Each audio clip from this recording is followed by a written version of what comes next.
budget meal, ulam, ang lulutuin ko. Yan, yung miswa, at sponsor chicken cube, sibuyas bawang, siomay, carrots, repolyo, and carrots. Kailangan kasi mas tansya ko rin dahil namibili ako. Ayan, tara, samahan niyo ako. Nahiwa ko na ang carrots, sibuyas bawang, at repolyo. Tara, maguluto na tayo. After nga, ilalagay ko na rin yung, lagyan ako ng sabaw, ilalagay ko na yung miswa. Kaya maglalagay na rin ako ng tubig. Sakto lang. Napakadali nito lutuin. Pwede nyo na siyang gayahin. Talagang budget din lang na ulam. Napakabilis lang yung lutuin. Tsaka ano din siya, perfect sa mga bata kasi may kalat saka repolyo. Healthy pa rin siya para sa mga kids na katulad ko na may anak. Tatakpan ko muna siya, papakuloan ko, saka ilalagay yung broth and yung miswa. Pakuloan muna natin chicken broth. Haluin lang natin. Tapos ilalagay ko na rin yung miswa. Tsaka lalagyan ko na rin ng paminta. Sisili. Titikmo ko na lang siya.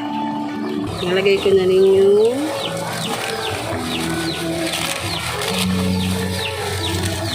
miswa.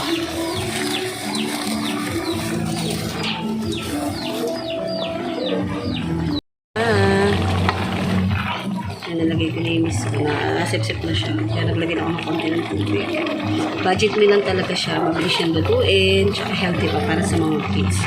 Kaya gawin yun na rin ito kasi kaya ang dami ko rin niluluto pag tanghalian.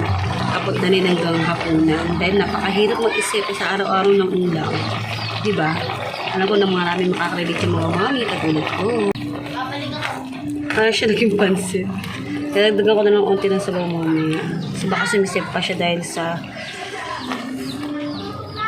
miswa. Ayan. Napakasarap. Ayan. Yummy.